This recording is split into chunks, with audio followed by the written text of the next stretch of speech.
Today, we're going to debunk the top 10 lies the eating disorder tells you.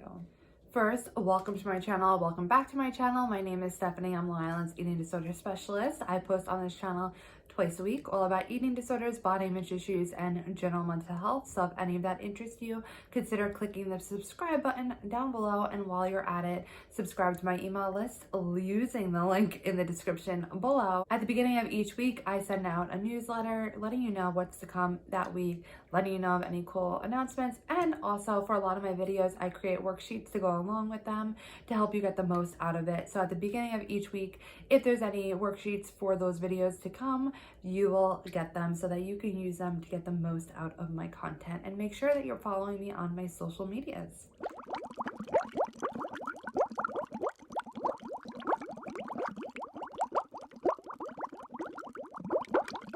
One of the things that I recently have started posting regularly on my Instagram account, if you're not following it, definitely here's a plug. Follow me at State of Balance for Life. I recently had started posting the lies the eating disorder tells you. So I thought it'd be kind of fun to go through the top 10, at least in terms of what I posted so far. And I just went in terms of how many likes each one had gotten. And I went in, each one is getting more and more likes as I go down the list, which I assume is because more and more people are feeling that way in terms of what their eating disorder is telling them. So I'm going to go through each and every one here, and we are going to debunk that lie. Let me get my handy dandy iPad out. So, you are ugly. Number one, you're ugly. That is a lie that the eating disorder tells you. So I just want to know that that is a very subjective thing, is it not? That why are we saying that someone is ugly, including ourselves? Because let's face it, some people might find another person ugly while another person finds that same person super attractive. So it is just false on so many levels, because you cannot objectively state something like that. And it sounds like the eating disorder, when it tells you that you're ugly, it's telling you it as though it's fact, and it is fundamentally impossible for something so subjective to be a fact. So just off the bat right there, we cannot just go out and say 100% you're ugly. That is a way that the eating disorder can keep you sick and keep you stuck. Number two is you don't deserve to eat. Another lovely lie that the eating disorder tells. So if you are a human being, which I presume you are if you're watching this, you are fundamentally deserving of eating. What happens is that every creature is deserving of food and deserving to eat. So I really want to understand that what I say to my clients when they tell me this, that they feel they don't deserve to eat, I start asking them, well, does your mom deserve to eat? Yes. Okay. Does the random person in the cafeteria next to you deserve to eat? Yes. Okay. Does a person who appears to be very, very overweight, does that person deserve to eat? Yes. Okay. Does your dog deserve to eat? Yes. Okay. Does your fish deserve to eat? Yes. Okay. So let me just face it. Let me just ask you this question then. This is me saying it. Is that so you think that every other creature on this planet, every other human being, animal, fish, every other living creature deserves to eat? Is that what you're saying? Yes. So you're telling me that every other creature deserves to eat. However, you're the only exception? Yes. How does that make any sense? And I laugh with my client with that. And I'm not saying that it's something that I'm laughing at them. They're very aware that it's my way to let you know that that sounds so illogical. It is absolutely, and I'll say like, oh, okay, you don't deserve to eat. Did you murder someone? Like, what is it that made you the only exception on the face of the planet that makes it so that you don't deserve to eat? It simply just does not compute, does not make sense. Number three, you have to earn your food. Another lie. What that means to a lot of people is that you cannot eat anything more than what your eating disorder allows you to eat, or anything different than what your eating disorder allows you to eat without compensation. And what that might look like for some people is, okay, if you really want to have that pizza on Friday night, you're going to have to make sure that Monday through Thursday, you don't eat breakfast. And then you can have that pizza. Or you want to have that pizza on Friday night, you better make sure that Saturday morning you go wake up an hour earlier and spend an extra hour at the gym. Or if you're going to eat that pizza, you better make sure that you get rid of it afterwards by purging. All of those things are ways to earn food. It's compensating for the food that you're supposed to not be eating according to your eating disorder. However, I'm here to remind you that there's literally nothing that you have to do to earn food. This is the third time, and I'm only on the third one that I'm using the word fundamental. You fundamentally are deserving of food without any need to earn it. Just you being a person, a human being, an animal for that matter, that gives you the right to be able to eat whatever it is that you want. You don't have to earn it. You don't have to compensate for it in any way. Number 4, everyone is better than you. Another lie. So it's absolutely wrong to be just flat out saying that everyone is better than you. The fact of the matter is this. No one is inherently going to be 100% better than you, and no one's going to be inherently 100% worse than you.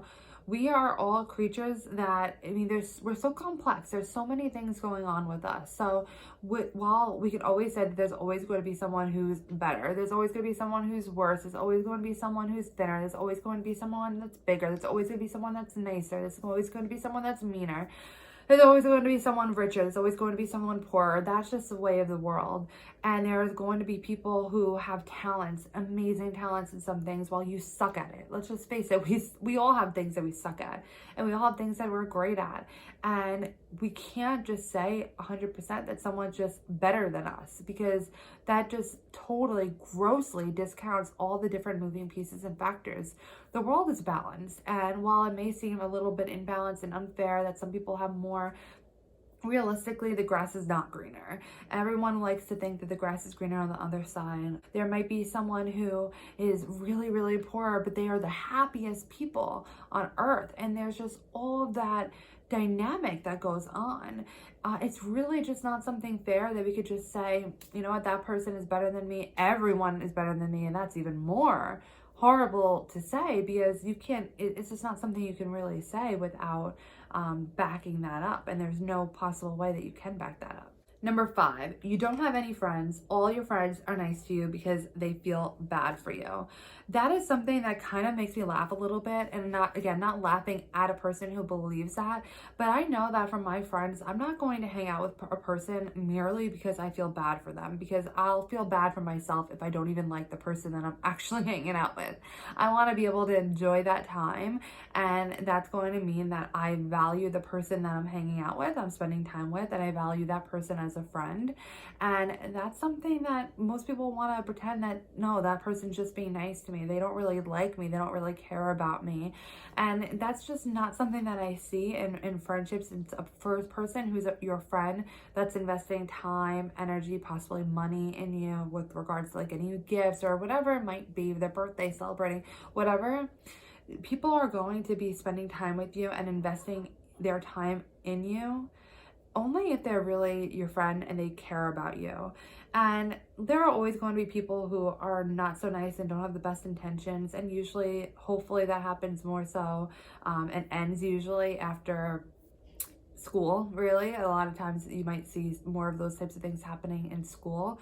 But to say that everyone is just pretending to be your friend, again, that's grossly overstated, and it's something that is just very, very, very unlikely. Number 6 is no one could ever be attracted to you. Again, attraction is so subjective, and really what that lie is doing, again, is trying to keep you stuck. If you automatically assume that no one could be attracted to you, you're not even going to put yourself in the place that you can have someone even express to you that they find you attractive, because you're so closed off telling yourself that no one could possibly find you attractive. And to keep yourself safe, you're not even going to put yourself out there for a person to find you attractive, or to at least express that to you. Attraction is subjective, and you may find that someone is really, really attractive while your friend might think that that person's really not attractive. I can guarantee you that someone on the face of this planet could be attracted to you. That's just the law of numbers, let's face it. Number 7, people would love you only if you were thin. Lie. I want you to think about the people that you love in your life. Is it because of their body that you love them? Is your mom having the perfect body and you wouldn't love her if she didn't? Do you love your mom and maybe she doesn't have a perfect body? Do you have brothers, sisters, friends, just people that you really admire? And are they all just that ideal body type and that's the reason why you love them? Chances are you're probably shaking your head and saying, I really don't even care about that. If I love a person, I love a person. And that's something that I want to take you to take with you, with yourself. And when you're evaluating what people feel for you, you are a person who has redeeming qualities, who have really cool things about yourself. I'm sure you have interests that not everyone knows, or maybe people do know that's really intriguing. You have talents that are really intriguing. There are so many other factors that a person can love about you that goes way, way deeper than the way that you look. Quick interruption, I want to let you know that I have a worksheet available for this video to help you go through the lies that you have that may or may not be listed on this list, and to help you to use your healthy self to respond to it. You would have gotten that in the email earlier this week. If you're just subscribing now, respond to the welcome email, let me know you're looking for it and I'll get it over to you. Number 8, guys are only attracted to thin girls. This is something, again, makes me laugh. There are so many different people of different shapes, sizes, shades, colors, all of that get into relationships. And you only have to assume that the person that's in the relationship with them is attracted to them. And I could definitely attest that not everyone is thin who gets into relationships, because that's just one part of a person. And that also grossly overstates that this idea that guys only think that thin is attractive. I strongly disagree, and there are plenty of guys who find different body types attractive. And society tells us, sure, I can definitely understand that society really does tell us that there's one way to be attractive. However, that's not really what it is on an individual level. And it's important for you to recognize that society lies, and society is not always going to tell you the truth. And it really could it be further from the truth. There are certainly guys that are only more attracted to thin girls, but there are also guys who are really attracted to women who are curvier. There are guys who are attracted to women who are significantly larger than the average body type. There's guys that are attracted to tall girls, short girls, different races, all of that. There's so many different variations when it comes to attractiveness.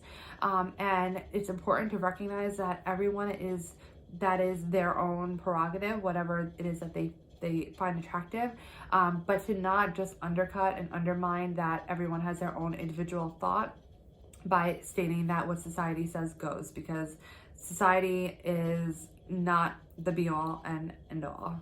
Number 9, you'll be happy if you lost X amount of weight. This is a huge, huge, huge lie. And this is one of the lies that really can be a snowball.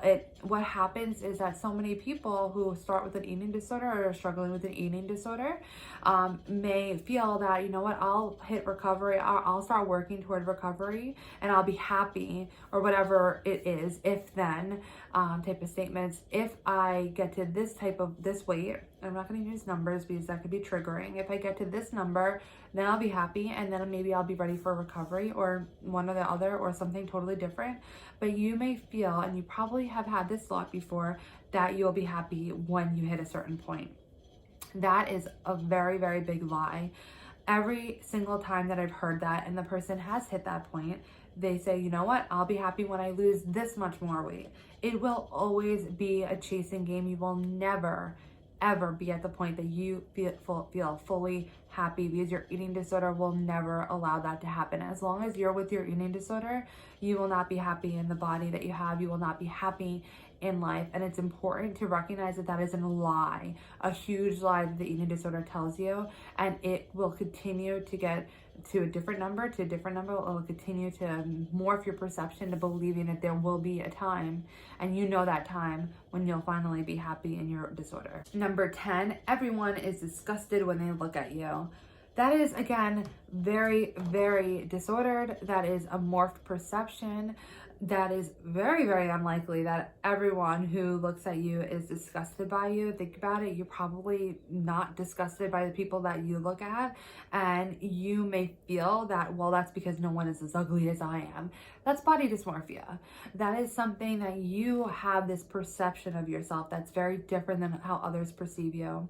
And it's important for you to recognize that it's not the truth. It's not reality, the way that you perceive yourself to look. And I know it's really, really hard because you might look at yourself and see something and feel like, well, how can that be a lie? I see it. That's what body dysmorphia does. I hope that you found this video helpful or enjoyable. If you did, please give it a thumbs up. Leave a comment down below if there's any particular lies that your eating disorder tells you, or if one of the lies that I said here really identifies with you. And definitely let me know if you like these types of videos, or if you would like a follow-up to this video as I post more lies and see what really resonates with people. I could absolutely go through all of that again, and I think it would be really fun and interesting, but only if it's something that you would be interested in watching. You could click my face over here to subscribe to my channel, and I wish you the ability to confront your eating disorder lies on your journey to finding your state of balance, and I will see you in my next video.